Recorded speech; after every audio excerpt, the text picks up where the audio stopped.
c'est Myriam de C'est trop Mimi. Alors, c'est déjà la dernière vidéo de 2021.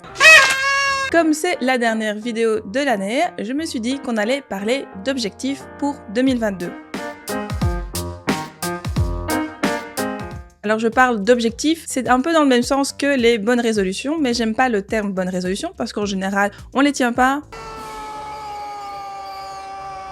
Tandis que le terme objectif, c'est plutôt dans le sens où on va prendre des bonnes habitudes pour pouvoir atteindre des buts particuliers. Ici, dans un contexte plutôt artistique, professionnel, mais en soi, ça peut être applicable à toute autre nouvelles habitudes que vous voudriez prendre. La première partie, je vais vous expliquer en gros ce que je veux dire, quels sont les différents points auxquels il faut faire attention. Et la deuxième partie, ce sera un peu plus concret, où je vais vous expliquer ce que moi j'ai décidé de faire pour l'année prochaine. En premier, on va commencer, avant même de fixer les objectifs de l'année prochaine, à se remémorer et faire le bilan de l'année qui s'est écoulée. Donc c'est un peu faire le point. Si vous aviez déjà fixé des objectifs, vous pouvez les reprendre, voir où vous en êtes, est-ce que vous les avez atteints, est-ce qu'il y a des choses que vous devez encore travailler. Et si vous ne l'aviez pas fait, c'est pas grave, ça ne vous empêche pas de pouvoir vous remémorer et voir où vous avez démarré l'année et de voir où vous en êtes maintenant. La deuxième étape, c'est se poser la question de quelle est la meilleure version de vous, donc la version idéale de vous dans un an. Alors ça doit être super personnel, ça n'a vraiment rien à voir avec ce qu'on attend de vous, ça doit vraiment venir de l'intérieur parce que sinon vous n'arriverez pas à garder votre motivation pendant toute une année. En troisième, maintenant on va pouvoir se poser la question de quels objectifs je veux atteindre. Il faut que ce soit des objectifs qui soient spécifiques, donc il ne faut pas que ce soit trop vague, il faut que ça corresponde exactement à ce que vous voulez. Ces objectifs, il faut qu'ils soient également réalistes, parce que si vous êtes du genre à ne jamais finir un carnet de croquis, se dire que ouais, dans un an je vais avoir terminé 10 carnets de croquis, c'est pas très réaliste. Il faut garder les pieds sur terre et se donner des objectifs qui soient réalisables. Ensuite, il faut qu'ils soient mesurables, qu'ils soient quantifiables, comme ça vous saurez si vous avez réussi ou non votre objectif. Remplir un carnet de croquis, quand vous arriverez à la dernière page, vous saurez que vous avez réussi votre objectif de terminer un carnet de croquis. Alors ces objectifs, il faudra bien les écrire et les écrire en je vais et pas je vais essayer ou je veux, mais vraiment se projeter et se dire que dans un an, ce sera des choses qui seront réalisées. Je vais terminer mon carnet de croquis. Le petit point bonus qui est aussi lié aux objectifs, c'est de se donner des limites de temps, donc se donner des dates butoirs. Parce que si vous ne donnez pas une limite dans le temps, on aura tendance à se dire oui mais ça va, je vais le faire dans 2 semaines, je vais le faire dans un mois, et puis finalement on arrive en décembre qu'on n'a rien vu et qu'on n'a rien réalisé. Donc se donner des dates butoirs, des petits objectifs, des petites étapes, ça permet aussi de pouvoir atteindre au final votre plus grand objectif. Ça vous aidera aussi à tenir la discipline et réussir à prendre ces nouvelles habitudes progressivement en faisant différentes étapes et en vous sentant progresser au fil de l'année. Et en dernier, ce sont les actions concrètes que vous allez faire pour atteindre ces objectifs. Donc ça, c'est vraiment très méthodique en fait. Vous allez écrire très simplement ce que vous allez faire par exemple de manière journalière ou hebdomadaire, donc quelles tâches vous allez accomplir. Donc par exemple, si vous voulez terminer votre carnet de croquis, ça peut être tous les jours je vais dessiner dans mon carnet ou une fois par semaine, je réalise 3 croquis différents dans mon carnet. Alors là, il faut se laisser un petit peu de marge de manœuvre, il faut se limiter en nombre parce que c'est pas en 24 heures que vous allez changer toutes vos habitudes et que vous allez réussir à faire 3 croquis par jour et puis essayer une nouvelle technique tous les jours et puis lire un livre, etc. Ça fait un peu beaucoup à gérer en même temps, donc laissez-vous de la marge et laissez-vous évoluer aussi au fil de l'année. Peut-être que les 3 premiers mois, vous allez réussir à faire un croquis par semaine et puis après, une fois que vous aurez l'habitude, les 3 mois suivants, vous allez pouvoir faire 2 croquis par semaine et ainsi de suite et vous laisser évoluer aussi au fil du temps. Ce qui m'amène à une petite remarque, c'est pas quelque chose qu'on va écrire mais qu'il faut bien garder en tête, c'est qu'il faut prendre ça dans un sens toujours positif. Ça doit rester une expérience qui est agréable pour vous, même si parfois il faut un peu se forcer, c'est sûr, mais si c'est une corvée, vous n'allez pas le tenir.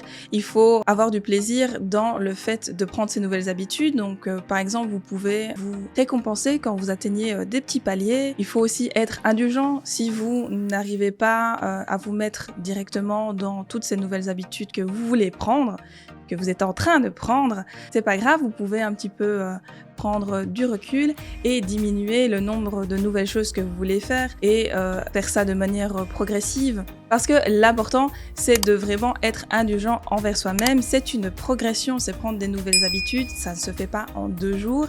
Et de toute façon, il y aura encore l'année prochaine, au pire.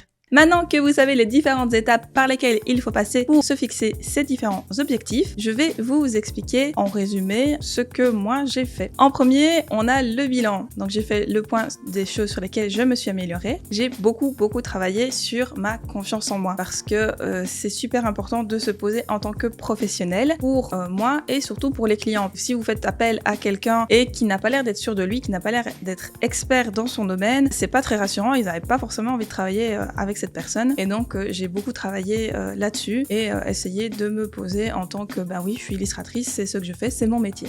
Ensuite, j'ai enfin lancé ma chaîne YouTube. C'est trop mimi. Ça, je pense que vous l'avez remarqué parce que vous êtes en train de la regarder, mais ça faisait déjà un sacré bout de temps que j'y pensais et que je n'osais pas me lancer et je suis super contente. 2021, c'est l'année où je l'ai enfin fait. En troisième, j'ai amélioré et j'ai réorganisé la manière dont je gère mon planning et du coup, j'ai eu beaucoup plus facile de respecter les deadlines. En quatrième, j'ai amélioré ma santé physique et mentale. Et en dernier, j'ai trouvé une technique qui me plaît et que j'ai envie de continuer à explorer. Donc une technique qui mélange l'encre, l'aquarelle et le crayon de couleur. Maintenant, c'est l'étape 2, donc la version idéale de moi-même dans un an. Ça a demandé un petit peu de réflexion aussi pour voir vers où je voulais aller. Dans un an, je vais être une artiste plus complète. Je vais avoir moins peur de faire des erreurs. Je vais être plus productive et je vais être plus assurée. Alors maintenant, on passe aux objectifs et les actions concrètes qui en découlent. Dans les objectifs, j'ai repris 3 points de la version idéale de moi-même. Être une artiste plus complète, être plus productive et être plus assurée. Donc pour être une artiste plus complète, je vais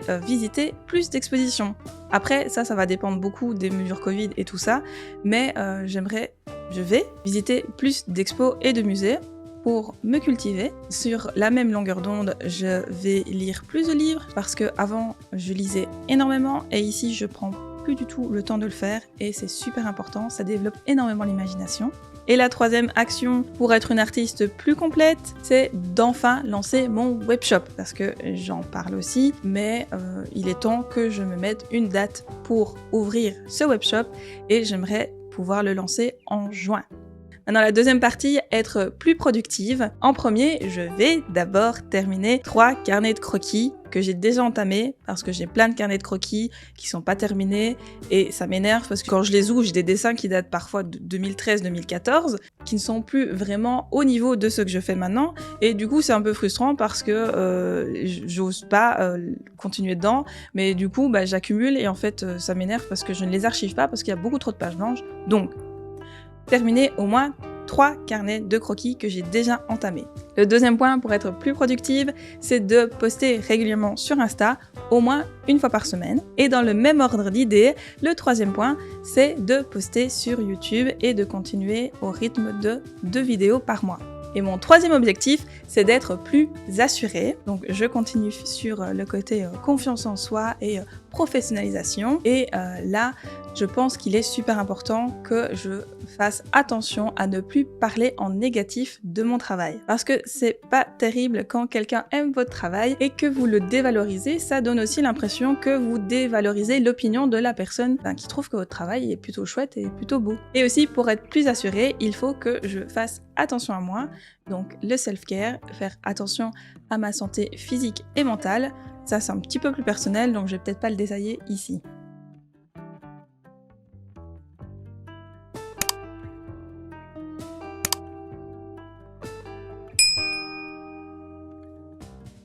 Et voilà, maintenant vous avez toutes les clés en main pour pouvoir vous fixer les objectifs de la nouvelle année. J'espère qu'on se reverra dans un an et qu'on sera tous une meilleure version de nous-mêmes. Et vous, quels sont vos objectifs pour cette nouvelle année? Quelles sont les nouvelles habitudes que vous voulez prendre? Dites-le moi en commentaire, ça m'intéresse de savoir si on a des objectifs en commun ou pas du tout, que ce soit artistique ou plus personnel. N'hésitez pas à l'écrire parce que en plus, comme ça, vous aurez déjà fait la réflexion. Et en plus, ce sera écrit, il y aura une preuve et dans un an, on pourra voir si on a réussi à atteindre ses objectifs. En tout cas, un très grand merci d'avoir suivi ma chaîne cette année, d'avoir regardé mes vidéos, de vous être abonné, d'avoir aimé, d'avoir partagé. Ça m'a vraiment fait super plaisir et ça m'a motivé de voir que vous aviez une attitude super positive face à cette toute nouvelle expérience pour moi. C'est vraiment super chouette et je suis hyper reconnaissante que vous me suiviez et que vous me souteniez dans cette nouvelle aventure. Et j'espère que cette vidéo vous aura plu aussi et qu'elle vous incitera à continuer à liker, à vous abonner, à commenter, à partager, tout ça. Et moi je vous dis à bientôt pour de nouvelles vidéos. À bientôt, bye!